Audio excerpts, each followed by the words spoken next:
اعوذ باللہ من الشیطان الرجیم بسم اللہ الرحمن الرحیم۔ ناظرین، ایک اور ویڈیو کے ساتھ میں آج حاضر ہوں۔ کچھ سوالات کیے گئے تو مجبوراً مجھے اس عنوان پہ ویڈیو بنانا پڑی ہے۔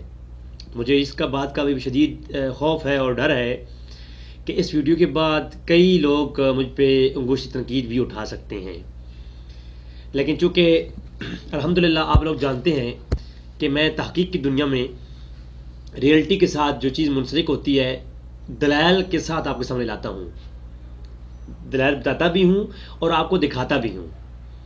لہٰذا آج بھی دلائل دکھاؤں گا بھی اور بتاؤں گا بھی۔ ایک بہت ہی خاص قسم کا موضوع ہے اور سینسٹیو ایشو ہے، تو چلتے ہیں اپنے آج ویڈیو کی طرف۔ ناظرین، یاد رہے کہ حال ہی میں نے ایک پارٹی کے اندر گانا گنگنایا تھا، تو بہت سارے لوگوں نے اس پہ اعتراض کیا۔ میں آج اپنے دفاع کے لیے ہرگز نہیں آیا، بلکہ میں آپ کو دکھانا چاہتا ہوں قرآن اور حدیث کے اندر، خصوصاً آج حدیث پیش کروں گا۔ حدیث شریف کے اندر یہ جو اشعار ہیں اور یہ جو گنگنانا ہے اور دف کے ساتھ گانا گانا ہے، اس کے متعلق کیا کچھ موجود ہے، انشاءاللہ تبارک و تعالیٰ آج آپ تفصیل گفتگو سماعت فرمائیں گے۔ ناظرین، میں نے حال ہی میں ایک کلپ اپلوڈ کیا کہ قوالی سننا منع ہے، بلکہ حرام کے لفظ میں نے دکھائے اعلیٰ حضرت کے فتاویٰ سے۔ جب میں گانا گاتا اور یا قوالی کے سننے کا جواز پیش کرتا ہوں تو بعض لوگ کہتے ہیں کہ اعلیٰ حضرت امام احمد رضا خان فاضل بریلوی کے فتاویٰ کی روشنی میں جو آپ لیکچر دے چکے ہیں، وہ لیکچر یہ کہتا ہے کہ انہوں نے تو سب سخت ترین منع کیا ہے، بلکہ یہ لکھا ہے کہ قوالی سننا مزامیر کے ساتھ حرام ہے۔ تو یہاں پر میں دو باتیں بتاؤں گا، وہ میرا لیکچر آپ ڈیٹیلن سن سکتے ہیں۔ میں نے قرآن اور حدیث اور خصوصاً امام بہقی کی روایت پیش کی تھی، بلکہ ان کی کتاب کا ایک پورا چیپٹر پیش کیا تھا کہ مزامیر کی حرمت کے بیان میں ایک حدیث کا بہترین ذخیرہ امام بہقی دلائل النبوہ کے اندر انہوں نے جمع کیا ہے۔ لیکن آج چونکہ میں تھوڑا سا آپ کو وضاحت کے ساتھ بتانا چاہوں گا، حال ہی میں میرا جو پچھلا ایک کلپ آیا جس میں نے داڑھی کے متعلق گفتگو کرتے ہوئے امام شافعی کے موقف کو پیش کیا تھا، تو اسی میں میں نے ایک فقہا کا اصول بتایا تھا۔ امام اعظم ابو حنیفہ ہوں، امام شافعی ہوں، امام مالک ہوں یا امام احمد بن حنبل ہوں، فقہا کے ہاں ایک اصول ہوتا ہے کہ جب مقلدین کے مختلفی مسئلوں میں، میں تھوڑا سا یہاں ٹچ کروں گا پھر اپنے موضوع کی طرف آؤں گا تاکہ یہ بات علماء حضرات بھی سمجھ لیں کہ مقلدین کے مختلفی مسئلوں میں مرتکب کے اعتقاد کو دیکھا جاتا ہے۔ آپ کہیں گے جی وہ کیسے؟ جیسا کہ میں کہتا ہوں، قوالی سننے کے متعلق اگر آپ یہ سوچیں کہ قوالی سننا بعض علماء کہتے ہیں جائز ہے، اعلیٰ حضرت کہتے ہیں ناجائز ہے، اور چشتیائی لوگ وہ سنتے بھی ہیں، تو اب ان دونوں میں سے اگر قوالی سننا فسق ہے، گناہ ہے، تو مجھے بتائیں ان دونوں میں سے صحیح کون ہے اور غلط کون ہے؟ اگر اس مسئلے کو تھوڑا سا میں اور تو پھر اس پہ فتویٰ فسق لگایا جائے گا، وہ فاسق ہے، اس کی تفسیق کی جائے گی، اس کی تذلیل کی جائے گی۔ لیکن ایک شخص، اب میں یہاں پر ایک حوالہ اور دے دوں کیونکہ بعض رات مجھے پتہ ہے مجھ پہ اٹیک ہونے والا ہے، تو حنفیوں کی طرف سے، میں خود بھی الحمدللہ حنفی ہوں، تو امام اعظم ابو حنیفہ کا فتویٰ ہے کہ گاؤں کے اندر جمعہ نہیں ہوتا۔ میں نے فتاوی عالمگیری پیش کیا تھا، میرا لیکچر گزر چکا ہے۔ پہلی بات یہ ہے کہ جب فقہا کے نزدیک اور ائمہ اربعہ کے نزدیک، امام شافعی، امام احمد بن حنبل اور امام مالک رحم اللہ اور امام ابو حنیفہ رحمۃ اللہ تعالیٰ کے نزدیک، چاروں مذہب کے نزدیک جو چیز حرام ہو اسے اجماعی حرام کہا جاتا ہے، اور اس کا ارتکاب کرنے والے کی تذلیل بھی کی جاتی ہے اور علماء کے حکم کے مطابق اس کی تکفیر بھی کی جاتی ہے۔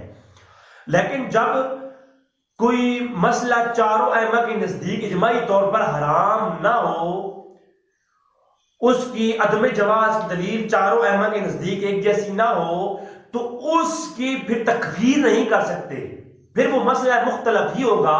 اور مسئلہ مختلف ہی میں جو قانون ہے فقہا کا وہ یہ ہے کہ باب افتاء اور قضاء میں قاضی کے اعتقاد کو دیکھا جاتا ہے۔ باب افتاء اور قضاء میں، باب تکفیر اور تذلیل میں جو قاضی ہے اس کا عقیدہ دیکھا جاتا ہے، اعتقاد قاضی کا دیکھا جاتا ہے۔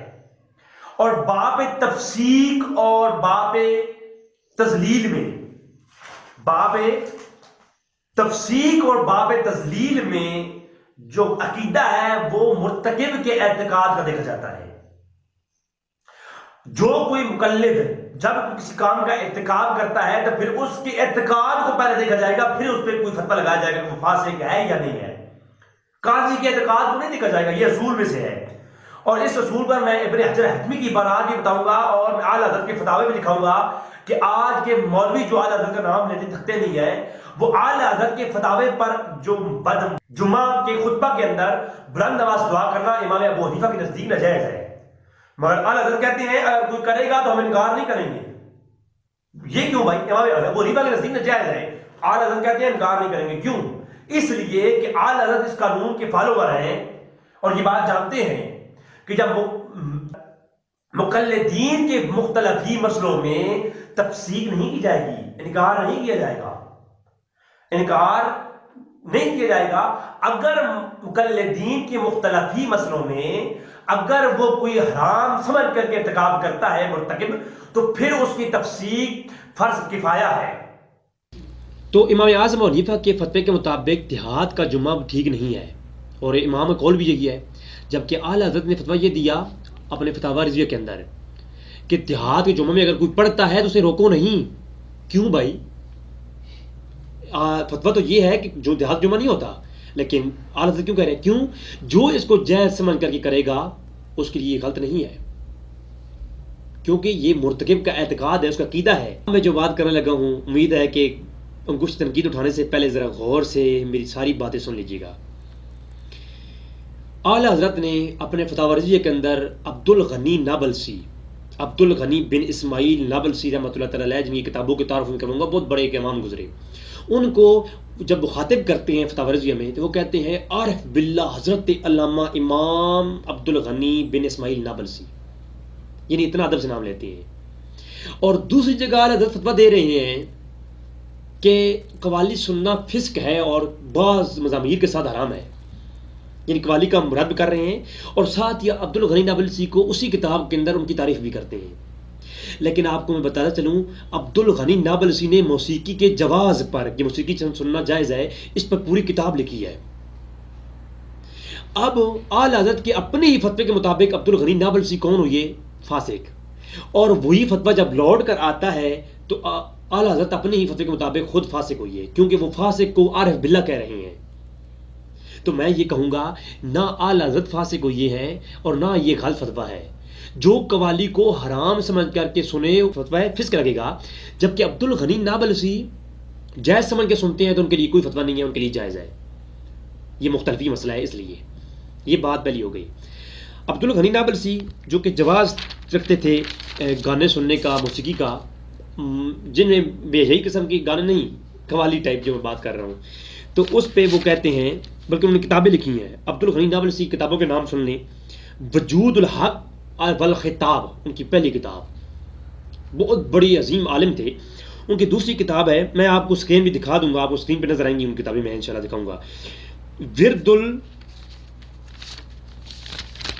ورد الانسا والورود القدسی، ورد الانسی کے نام سے بھی یہ کتاب مشہور ہوئی. ورد الانسی والورد القدسی کے نام سے ان کی مشہور کتاب ہے. اور ایک اور کتاب جس کا ترجمہ کیا محمد بن محمد شریف العامری نے، اس کتاب کا نام العارف ہے عبد الغنی نابلسی کی، اور ان کے اندر موسیقی کی چیپٹر موجود ہیں، اور انہوں نے جو حدیثیں پیش کی ہیں وہ میں آگے چل کے پیش کروں گا. تو آؤ چلتے ہیں ذرا اس طرف. سب سے پہلے شاعری کے متعلق میری آپ 50 سے زیادہ اپنی نظمیں لکھی اور وہ اپلوڈ بھی کی. تو میری لکھی ہوئی اپنی شاعری جب میں پیش کرتا ہوں تو بعض علماء مجھ پہ اعتراض کرتے ہیں کہ جناب رضوی صاحب آپ عالم ہیں یا آپ شاعر ہیں. پہلے میں نے عرض کی کہ میں عالم نہیں ہوں، میں ایک حقیر سا انسان ہوں، سرچ کرتا ہوں، میرا شوق ہے پیش کرتا ہوں. میں نے کبھی خود کو عالم نہ کہا ہے، نہ میں یہ چاہتا ہوں کوئی مجھے عالم کہے. یہ بات پہلی. اور دوسری عرض یہ کہ جو میں شعر پڑھتا ہوں یہ کہتا ہوں تو میں نے کبھی ایسی چیز نہیں، میں دلائل کے ساتھ الحمدللہ پیش کرتا ہوں. آج میں پڑھوں گا بخاری شریف، مسلم شریف اور مشکات. یہ حدیث کی وہ کتب ہیں جن کو تلقی و بالقبول حاصل ہے بخاری شریف کو، اور قرآن کے بعد پہلی وہ کتاب ہے اہل سنت کے ہاں جسے بخاری کہا جاتا ہے، امام محمد بن محمد اسماعیل بخاری رحمۃ اللہ تعالی علیہ. بخاری شریف کے روایات بلکہ آپ کو آسانی سے بتاؤں کہ آپ مشکوٰۃ شریف کو کھولیے، مشکوٰۃ شریف کے اندر پورا چیپٹر ہے شاعری کے بیان میں، پھر آگے گانے کا بیان میں بھی ہے، تو وہ میں آگے بعد میں لاؤں گا، لیکن پہلے چلتے ہیں ذرا شاعری کے بیان میں۔ ناظرین، مختصر سے وقت میں یہ چند ایک روایات پیش کر کے آپ سے چاہوں گا۔ میں چاہتا ہوں کہ آپ بالکل غور سے سنیں، یہ میں کوئی گھر میں بیٹھ کے نہیں بناتا ہوتا، آپ کو اسکین دکھاؤں گا، اسکرین پر نظر آ رہی ہوں گی کتابیں۔ سب سے پہلا حوالہ آپ سنیں، صحیح بخاری کی روایت، صحیح مسلم کی روایت، مشکوٰۃ شریف کے اندر پورا باپ ہے، حدیث نمبر 4783 سے لے کر حدیث نمبر 4811 تک ساری روایات یہ شاعری کے متعلق ہیں۔ تو سب سے پہلے جو روایت پیش کرتا ہوں کہ حضور اکرم صلی اللہ علیہ وسلم نے ارشاد فرمایا، یہ حدیث نمبر ہے 4784، بخاری کے اندر بھی موجود ہے، مسلم کے اندر موجود ہے، اور مشکوٰۃ شریف کے اندر بھی موجود ہے۔ حضور نے فرمایا، تو پہلی حدیث شاعری کے متعلق بخاری میں بھی مسلم میں بھی حدیث شریف موجود ہے، وہ یہ ہے کہ ان ابی بن کعب رضی اللہ تعالیٰ عنہ، حضور کے صحابی رسول ہیں، تو وہ بیان کرتے ہیں، صحیح سند کے ساتھ روایت ہے کہ حضور نے فرمایا، ان من شعر الحکمتن، بے شک کچھ اشعار حکمت سے بھرپور ہوتے ہیں۔ چلا حدیث پیش کر رہا ہوں، اسکرین شاٹ آپ کے سامنے نظر آ رہا ہوگا اسکرین پر۔ تو یہ پہلی روایت۔ اور ابن مسعود بیان کرتے ہیں، حضور نے فرمایا کہ بے تکلف کلام سے بچو، پر حکمت گفتگو اثر انداز ہوتی ہے۔ اور بعض روایات ہیں، میں وہ پڑھوں گا نہیں، اس میں بتا رہا ہوں اسی چیپٹر کے اندر، کہ بعض کلام جادو، ان کے اندر جادو ہوتا ہے۔ تو میں بلا تمہید آگے چلتا ہوں۔ ایک دفعہ ابو ہریرہ بیان کرتے ہیں، رسول نے فرمایا کہ سب سے زیادہ درست بات جو کہی ہے وہ اس شاعر نے کہی ہے۔ یا رسول اللہ وہ کون سا شاعر؟ فرمایا لبید شاعر نے وہ بات کہی ہے۔ ابو ہریرہ فرماتے ہیں، میں نے پوچھا یا رسول اللہ وہ کون سی بات ہے جو لبید شاعر نے کہی ہے؟ حضور نے فرمایا وہ اس نے جو بات کہی وہ یہ ہے کہ الا کل شیء ما خل اللہ باطلا، ہر شے باطل ہے، ہر شے باطل ہے، اس نے فنا ہو جانا ہے اللہ کے سوا۔ یہ جو شاعر نے بات کہی ہے لبید نے، حضور نے وہ شعر سنا۔ اس سے بات اگلی بات عمرو بن شرید اپنے والد سے بیان کرتے ہیں، اور بہت خاص بات ہے، یہ بھی روایت بخاری کے اندر موجود ہے، مسلم کے اندر موجود ہے، بلکہ میں ساتھ حوالہ دے چلوں، یہ حدیث نمبر ہے، حدیث نمبر 4387 مشکوٰۃ شریف، اور بخاری کے اندر بھی آپ دیکھ سکتے ہیں 2706 نمبر، اور مسلم کے اندر بھی، اور آپ جو اسکرین شاٹ میں لگاؤں گا اس کے نیچے آپ سامنے حوالے لگے ہوں گے، آپ خود ریسرچ کر لیں کیونکہ وقت تھوڑا ہے، میں صرف بتاؤں گا آپ کو۔ تو وہ کیا ہے، عمر بن رشید بیان کرتے ہیں، میں حضور کے ساتھ، میرے والد کہتے ہیں میں حضور کے ساتھ تھا، ایک سفر میں تھے، تو حضور نے فرمایا اے عمر بن رشید کے والد، کیا آپ کو امیہ بن ابی سلب کا کوئی شعر یاد ہے؟ فرمایا یا نعم یا رسول اللہ، مجھے یاد ہے۔ تو فرمایا کہ ذرا سنائیے۔ فرماتے ہیں میں نے ایک شعر سنایا، پھر حضور نے فرمایا کوئی ایک اور سنائیے، فرمایا میں نے ایک اور سنایا، حضور نے فرمایا تیسری بار ایک اور سنائیے، حتیٰ کہ حضور کو میں نے 100 اشعار امیہ بن سلب کے سنائے۔ اب امیہ بن سلب کے حضور جو شاعر ہیں ان کے شعر خود سن رہے ہیں، سماع فرما رہے ہیں۔ آگے چل کے بتاؤں گا کہ حضور خود شعر کہتے بھی تھے۔ وہ ایک آیت کریمہ ہے سورہ شعراء کے اندر، جس میں ہے کہ اے نبی ہم نے آپ کو شعروں کا علم نہیں دیا۔ بعض میں نے دیکھا وہ لوگ اس پہ اعتراض کر رہے ہوتے ہیں کہ حضور کو یہ علم نہیں دیا گیا، بلکہ قرآن میں اللہ فرماتا ہے وَعَلَّمَكَ مَا لَمْ تَكُنْ تَعْلَمْ وَكَانَ فَضْلُ اللَّهِ عَلَيْكَ عَظِيمًا۔ اے محبوب ہم نے آپ پہ فضل عظیم کیا، اور جو کچھ آپ نہیں جانتے تھے ہم سب کا علم دے دیا۔ جبکہ ایک طرف یہ قرآن میں یہ بات آ گئی ہے، ٹکراؤ پیدا ہو گیا، بلکہ اس کے بارے میں آگے چل کے حدیث بتاؤں گا، اسی آیت کے بارے میں حدیث شریف موجود ہے کہ وہ برے اشعار، برے لغو کلام نبی کریم صلی اللہ علیہ وسلم کو نہیں سکھائے گئے، اور اس پہ حدیث موجود ہے، وعید موجود ہے، آگے چل کے ہمارا کلام ہوگا۔ تو میں مختصر بیان کرتا چلوں کہ حضور نے کیا کیا، حضور نے وہ امیہ بن سلب کے اشعار سنے۔ آگے چلتے ہیں، حضور کی انگلی کاٹ گئی ایک غزوہ کے اندر، یہ غزوہ ہے، حضور جندب فرماتے ہیں کہ ہم ایک غزوہ میں شریک تھے تو حضور کی انگلی کاٹ گئی، حضور نے اشعار کہے، ذرا اشعار تو فرمائیں۔ فرماتے ہیں کہ حل انت الا اصبح دمیت، حضور نے یہ شعر پڑھا، حل انت الا اصبح دمیت وفی سبیل اللہ ما لقیت، کیا ایک انگلی ہی تو ہے، ترجمہ اس کا یہ ہے، ایک انگلی ہی تو ہے جو خون آلودہ ہوئی ہے، اور تجھے جو بھی ہے انگلی تکلیف پہنچی ہے یہ اللہ کی راہ میں پہنچی ہے۔ آپ دیکھیں کہ اگر شاعری مطلقاً حرام ہے، مطلقاً کرنے والے جو ہے وہ لغون کہا جائے کہ یہ شاعری کرنا ہی غلط ہے، تو پھر آپ یہ چیپٹر یہ حدیث کا کیا کریں گے؟ اس لیے میں ہاتھ جوڑ کے عرض کرتا ہوں، کوئی بات منہ سے نکالنے سے پہلے تھوڑا سا اس پہ ریسرچ کرنا لازم ہے، تھوڑا سا ریسرچ کرنا لازم ہے۔ ادروائز میں کہتا ہوں اگر آپ اسلام کے بارے میں کلام ہی نہ کریں، ایسی فتوی بازی آپ کرتے کیوں ہیں؟ علماء کا کام ہے یہ۔ لیکن جب آپ یوٹیوب اور انٹرنیٹ کی دنیا میں فتوی بازی کرتے ہیں تو آپ کو چاہیے آپ پہلے ریسرچ کریں، گھر کے مفتی نہ بن جائیں۔ تو لہٰذا چلتے ہیں اگلی حدیث کی طرف۔ اب میں ایک اور آپ کے سامنے روایت پیش کرتا ہوں، یہ اس چیپٹر کے اندر نہیں ہے، یہ جو شریع والا چیپٹر ہے نا مشکات شریف کے اندر، ادھر نہیں ہے، بخاری میں بھی یہ ہے اور مشکات میں اس کا نمبر ہے 5899 نمبر، یہ انٹرنیشنل سمری کے مطابق، نمبرنگ کے مطابق۔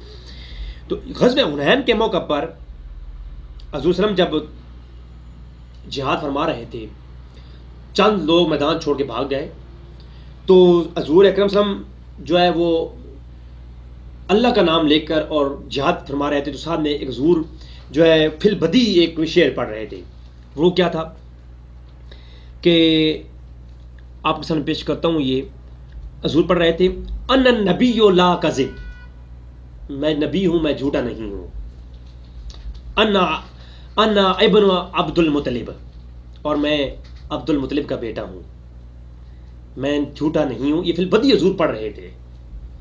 اور پھر آگے آپ چلیں تو غزوہ حنین کے خندق کے موقع پر، اللہ اکبر، غزوہ خندق کے موقع پر چند ایک یہ روایت کا نمبر بھی آپ کو بتا دوں میں، روایت نمبر ہے 4793 مشکات شریف کے اندر۔ اور غزوہ خندق کے موقع پر صحابہ کرام یہ شعر پڑھ رہے تھے، اور حضور نے پھر اسی ردم پر، اسی قافیے پر حضور نے شعر پڑھا۔ صحابہ کرام کہہ رہے تھے، نحن الذی بایعوا محمدا، کہ ہم وہ لوگ ہیں جنہوں نے بیعت کی ہے محمد صلی اللہ علیہ وسلم کے ہاتھ پر زندگی اور موت کی، علی الجہاد ما بقینا ابدا۔ یہ کافی پر صحابہ کرام بار بار یہ شعر گنگنا رہے تھے اور خندق کھود رہے تھے۔ حدیث نمبر میں نے بتا دیا آپ کو۔ پھر جو ہے حضور نے اسی ہی کافیے پر شعر پڑھا ان کو سن کر، اللہم لا عیش الا العیش الاخرہ فاغفر الانصار والمہاجرہ۔ حضور نے اسی ردم پر، اسی کافیے پر شعر پڑھا۔ حضور نے فرمایا، اے اللہ یہ عائش نہیں ہے مگر آخرت کی عائش، اور اے اللہ تم مغفرت فرما مہاجرین اور انصار کی، جو لوگ وہ شعر پڑھ رہے تھے۔ تو اسی کافی پر حضور نے بھی شعر پڑھ کے ان کو دعا دی۔ یہ حدیث نمبر 6 میں نے آپ کو سامنے پیش کی، مشکات شریف کے اندر اس کا نمبر جو میں نے بتایا 4793۔ آگے نمبر 8، اب میں ایک خاص بات بتانے لگا ہوں، جو حدیث وہ پیش کی گئی میری یاد میں، وہ یہ تھی کہ وہ شخص اس کے پیٹ میں پی پڑ جائے جو شعر کو یاد رکھے۔ اب یہ جو ہے نا، یہ ایک مطلب ہے کہ پیش کی گئی اس تنازع میں۔ اب میں آپ کے سامنے اس پہ کلام کرتا ہوں کہ وہ جو کلام کیا پیپ کے متعلق جو حدیث ہے،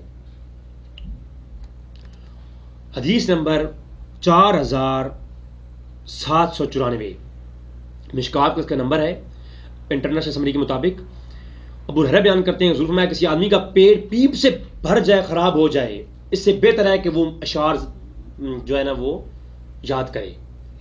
اب نیچے اس کے نیچے آپ دیکھیں، محدثین نے صاحب لکھا کہ یہ شعر کون سے مذموم برے اشعار، شرکیہ اشعار، جیسا کہ بعض روایات میں ہیں، وہ میں الگ لیکچر لاؤں گا جب ہم گانوں کے متعلق بات کریں گے کہ بعض گانے شرکیہ ہیں، اس پر میرا ایک کلام ہوگا انشاءاللہ، تو اس میں بتاؤں گا کہ بعض گانے شرکیہ ہیں، اور ایسے گانوں کے متعلق حضور نے منع فرمایا، ایسے اشعار کے متعلق منع فرمایا کہ وہ نہ پڑھو، اور یہ اس کے متعلق ہے۔ اگر یہ حدیث سب پہ سیٹ کی جائے تو پھر صحابہ کرام اور آسان بن ثابت کے آگے میں بتاؤں گا ان کے بارے میں آپ کیا حکم لگائیں گے؟ پھر کیا حدیث کے ساتھ تضاد ہے؟ نہ، یہ برے اشعار کے متعلق ہے، اور اگر آپ اس کی طویل میں جائیں، تفسیر میں جائیں، تو آپ کو معلوم ہوگا کہ یہ برے اشعار کے متعلق تمام محدثین، ابن حجر اسکلانی کو آپ پڑھیں 752 ہجری آپ نے وفات ہے. فتح باری شرح بخاری کے اندر ان روایات پہ کافی ڈیٹیل گفتگو کی ہے. حسان بن ثابت کے فضائل والا چیپٹر بخاری کے اندر موجود ہے, مسلم کے اندر موجود ہے. اس کے اندر ایک چند روایات, 2 روایات ہیں, وہ 3 میں پیش کر کے آپ سے اجازت چاہوں گا. ناظرین, یہ اس لیے بتانا چاہتا ہوں کہ صحابی رسول جب شعر پڑھا کرتے تھے اسلام کی تشہیر کے لیے اور کافروں کو جلانے کے لیے, حدیث کے اندر لفظ موجود ہے, تو ان کے لیے حضور خود اپنا چادر مبارک بچھاتے تھے اور منبر پر بٹھاتے تھے.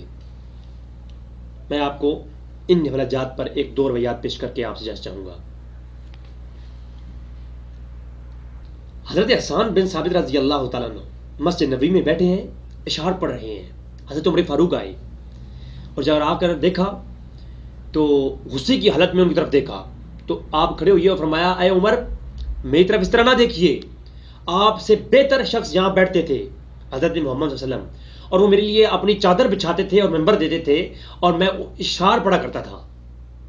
تو انہوں نے کہا کہ گواہ لاؤ, اے حسان بن ثابت گواہ لاؤ, یہ تم جو بات کر رہے ہو. تو جو ہے ایک شخص اور وہاں کھڑے تھے اور ان کا نام ہی بتا دیتا ہوں کہ ابو ہریرہ کھڑے تھے. فرمایا, ابو ہریرہ تم گواہی دو میری. ابو ہریرہ فرماتے ہیں, اللہ کی قسم ہے کہ حضور صلی اللہ علیہ وسلم ان کے لیے چادر بچھاتے تھے اور یہ شعر پڑھا کرتے تھے یہاں مسجد نبوی کے اندر.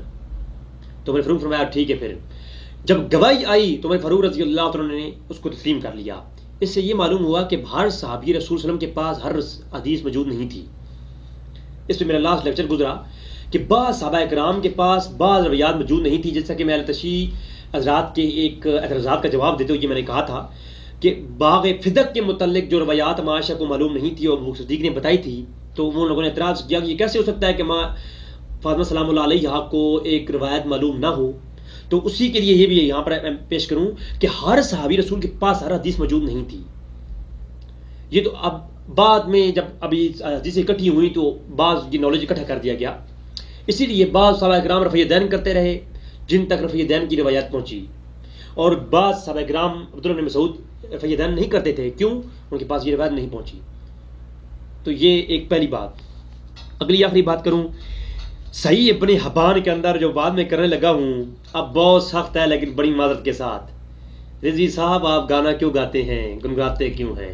اور بھائی رضوی صاحب کو تو چھوڑیے نا, ذرا حدیث کی طرف دیکھیے.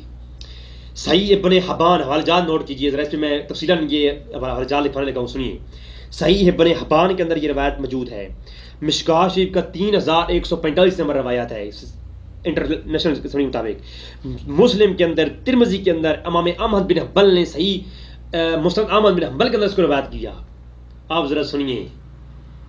اب میرے خیال میں جو وہ لوگ مجھ پہ اعتراض کر رہے تھے تو میں ان کے لیے, میں دیکھیں کوئی جس طرح انہوں نے زبان استعمال کی, میں تو ان کو بھائی کہہ رہا ہوں. میں تو کہتا ہوں بھائی وہ میرے بھائی ہیں, ان کے پاس ایک چیز پہنچی نہیں ہے, وہ مجھ پہ اعتراض بیچارے کر سکتے ہیں. اللہ تبارک تعالیٰ ان کو علم سے روشناس فرمائے اور وہ ان کو پڑھنے کی توفیق دے. اب یہ حدیث رہ سنیے جی, حدیث سنیں اور آپ دل کو ٹھنڈا کیجیے. حضرت عائشہ صدیقہ رضی اللہ عنہ نے ایک رخصتی کروائی, انصاری صحابی کی شادی ہوئی تو ایک عورت کی رخصتی کروائی. تو حضور نے فرمایا, اے عائشہ کیا تم نے دف بجا کر کوئی گانے کا انتظام نہیں کیا, دف کے ساتھ کوئی شاعری کا انتظام نہیں کیا؟ اب حدیث آپ کے سامنے نظر آ رہی ہوگی, آپ ذرا دیکھیے, اور یہ 2 جگہوں پر موجود ہے. عائشہ کیا آپ نے, آگے چل کے میں اشارہ کر دوں گا, ایک اور جگہ بھی اس کا حوالہ دے دوں گا. عائشہ آپ نے گانے بجانے کا انتظام نہیں کیا, گانے کا اور دف کا انتظام نہیں کیا؟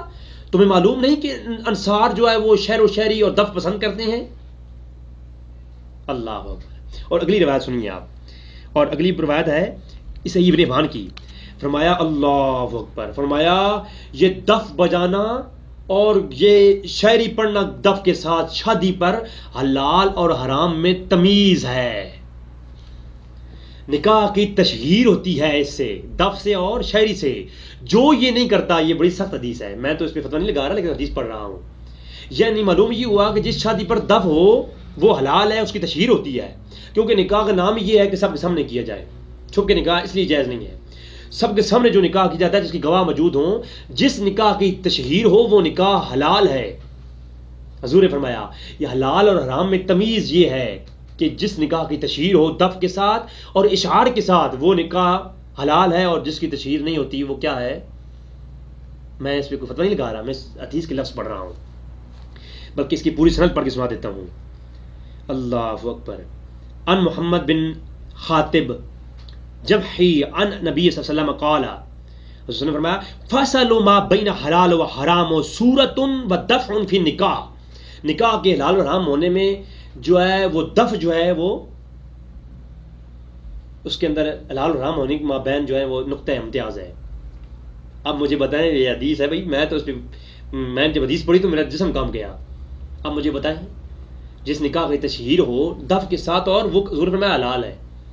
اللہ اکبر۔ ڈیٹیلن آخری روایت یہ ہے کہ ام عائشہ کو جو حضور نے فرمایا کہ تم نے گانے کا انتظام کیوں نہیں کیا، یہ صحیح ابن حبان کے اندر یہ روایت موجود ہے اور یہ مشکات کا نمبر ہے 3154، اور بچیاں دف بجا رہی تھیں۔ آخری روایت سنیں ذرا، اللہ اکبر۔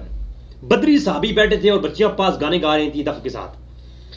حدیث کا نمبر دیکھ لکھیے ذرا، 3140 اور 3001 جو ہے 159 مشکات شریف کے اندر، ٹھیک ہے۔ اور شادی کے بچیاں دف بجا کے گانا گا رہی تھیں، بدری صحابی موجود تھے۔ کون کون؟ ذرا ان کا نام میں آپ کو بتا دیتا ہوں۔ اللہ اکبر۔ عامر بن سعد بیان کرتے ہیں کہ ایک شادی کے موقع پر کرزہ بن کعب اور ابو مسعود انصاری کے پاس میں گیا تو دیکھا بچیاں گا رہی تھیں۔ میں نے پوچھا رسول اللہ علیہ وسلم کے ساتھیوں اور بدری غازیوں، تمہارے پاس یہ کیا ہو رہا ہے؟ تم یہ کیا کر رہے ہو؟ تو جو بچیاں گا رہی ہیں تو انہوں نے کہا اے باس اور عامر بن سعد، چپ کر کے بیٹھ کے سننا ہے تو سنو، اگر نہیں سننا چاہتے چلے جاؤ۔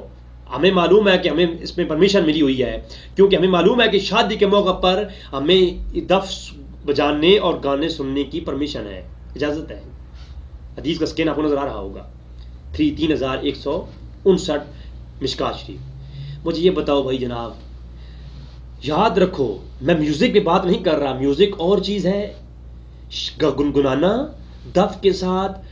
مزامیر کے چیپٹر میں آلریڈی کلوز کر چکا، مزامیر حرام ہے، لیکن دف کے ساتھ گانا گانا، جیسے کہ گاؤں میں پنجاب کا ماحول ہے، شادیوں کے اندر عورتوں اور مردوں کا اختلاط نہ ہو، یہ یاد رکھیں۔ خرافات اخلاط جو کہ نص قطعی سے ثابت ہے حرام ہے، وہ نہ ہو۔ مرد مردوں میں، عورت عورتوں میں ان کی آواز بیر نہ آئے اور وہ گانا گاتی ہیں، جیسے کہ پنجاب کا ایک کلچر ہے، تو یہ بالکل جائز ہے، اس پہ تو حدیث موجود ہے۔ اور ایسی شہری پر دف کے ساتھ گانے پر اس پہ کوئی جو ہے کلام نہیں ہے۔ خدا رہا اس طرح کی چیزوں پہ نہ ہی کسی کو کافر کہو، نہ اس چیزوں پہ لڑا کرو۔ میں تو یہی آپ لوگوں سے ہمیشہ کہتا رہتا ہوں، کچھ پڑھ لیا کرو، تحقیق کر لیا کرو۔ اب بدری صحابی جو شادی کے موقع پر بچوں کو بٹھا کر کے دف بجا کر کے سن رہے ہیں، اور یہ آخری بدری صحابہ کرام تابعی کو بتا رہے ہیں، یہ کوئی نہیں کہہ سکتا کہ وہ منسوخ ہو گئی ہیں اور وہ پہلے کا معاملہ تھا اب نہیں ہے، بعد میں حرام ہو گئی۔ تو یہ حدیث سب سے آخری دور کی حدیث ہے۔ تو لہذا میری گزارش یہی ہے کہ پلیز مضامیر کو چھوڑ دیجئے، میوزک بھی کلام نہیں ہے، لیکن اس طرح کا ہلکا پھلکا جو میوزک ہے دف کے دف والا، یہ والا میوزک ہو تو شاعری اچھی ہو، اس میں حرام کے شرکی الفاظ نہ ہوں اور خرافات نہ ہوں اور مرد عورت کا اخلاط نہ ہو، اور میاں بیوی کے لیے، بیوی میاں کے لیے، میاں بیوی کے لیے کرے تو گائے، اور یہ جائز ہے، اس پہ کوئی اعتراض نہیں ہے۔ اگر مجھ پہ اعتراض کرنا ہے تو پہلے ان روایات پہ آپ اعتراض کریں یا ان روایات پہ کوئی ہمیں مفہوم بتائیں۔ تو لہٰذا جو غیر مسلم لوگ حضرات نے مجھ سے یہ سوال کیا تھا کہ گانے سننے کے متعلق یہ اسلام سختی کیوں کرتا ہے، بھائی جس طرح کی یہ پاپ میوزک اور یہ ڈرامہ بازی ہے اور یہ سب فحش گوئی ہے، فحش گوئی سے اسلام منع کرتا ہے، وہ گانوں کی صورت میں ہو، وہ کسی صورت میں بھی ہو۔ میں تو یہ کہتا ہوں جو نعت خوانی ہوتی ہے مردوں اور عورت کے اخلاط کے ساتھ، یہ بھی غلط ہے، کیونکہ مسئلہ نعت خوانی کا یا مسئلہ گانے کا نہیں ہے، مسئلہ اخلاط کا ہے۔ اصل چیز جو ہے، ناک پر مکھی بیٹھ جائے تو ناک کاٹنی چاہیے یا مکھی اڑانی چاہیے؟ آپ کہیں گے جی مکھی اڑانی چاہیے۔ تو جب مسئلہ کچھ اور ہے تو اس کو ختم کیا جائے، نہ کہ ناک کو کاٹ دیا جائے۔ بھائی ناک کو کیا قصور ہے؟ گانے کے فضائل، یہ فضائل ہی تو ہے نا۔ عائشہ صدیقہ رضی اللہ تعالیٰ عنہا، آپ نے گانے کا انتظام کیوں نہیں کیا؟ تو آپ کیا کہیں گے؟ تو دعا ہے کہ رب تعالیٰ ہمیں حق جاننے کی توفیق عطا فرمائے۔ وما علینا الا البلاغ المبین۔